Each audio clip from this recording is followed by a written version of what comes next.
The book of Leviticus. It's the third book of the Bible, and it's set right after the exodus of the Israelites from their slavery, when God brought them to the foot of Mount Sinai and invited Israel into a covenant relationship. Now, they had quickly rebelled and broke that covenant, and God had wanted for his glorious presence to come and live right in the midst of Israel in the form of this tabernacle. But Israel's sin has damaged the relationship.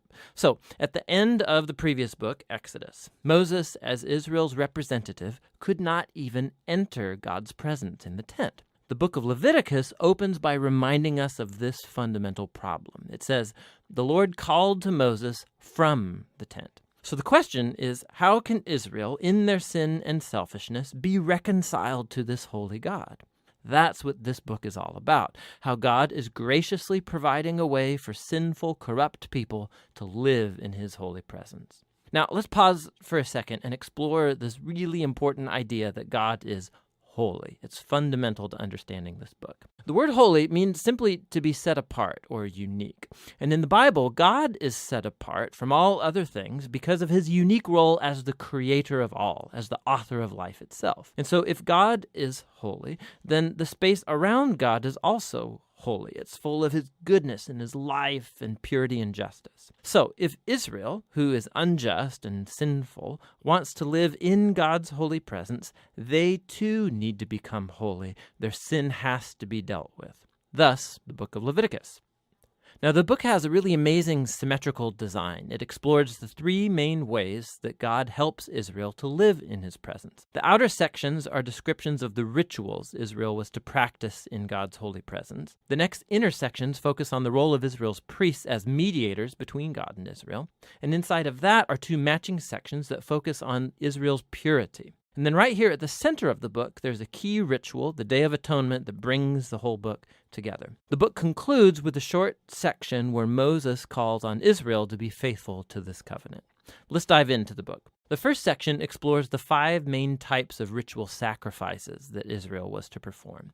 2 of these were ways that an Israelite could say thank you to God by offering back to God these symbolic tokens of what God has first given them. 3 other sacrifices were different ways of saying sorry to God. So here an Israelite would offer up the lifeblood of an animal while confessing that their sin has created more evil and death in God's good world. But instead of destroying this person, God, of course, wants to forgive them. And so this animal symbolically dies in their place and atones, which means it covers for their sin. And so through these rituals, the Israelites were constantly being reminded of God's grace, but also of his justice and of the seriousness of their evil and its consequences. The second set of rituals lays out the 7 annual feasts of Israel.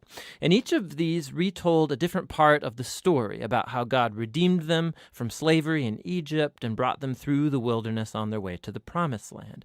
And by celebrating these feasts regularly, Israel would remember who they were and who God was to them. Now, the sections about Israel's priests, you have Aaron and his sons first ordained to enter into God's presence on behalf of Israel. And then in this matching section, we find the qualifications for being a priest. The priests were called to the highest level of moral integrity and ritual holiness because they represented the people before God, but then also represented God to the people.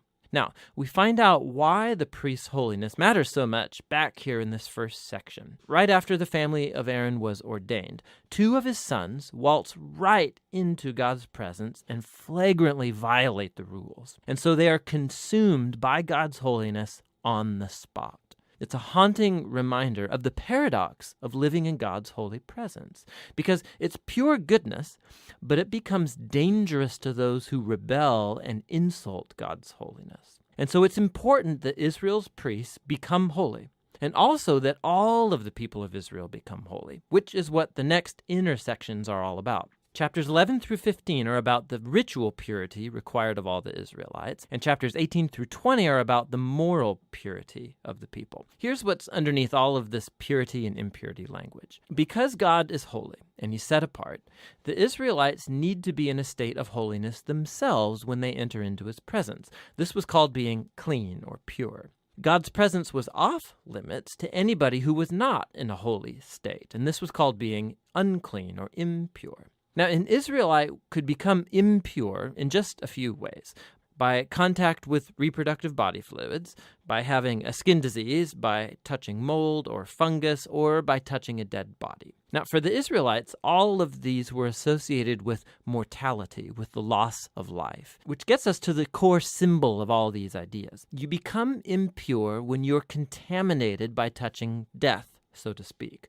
And death is the opposite of God's holiness, because God's essence is life. Now, this is really key. Simply being impure was not sinful or wrong. Touching these kinds of things was a normal part of everyday life. And impurity was a temporary state. It just lasted a week or two, and then it's over.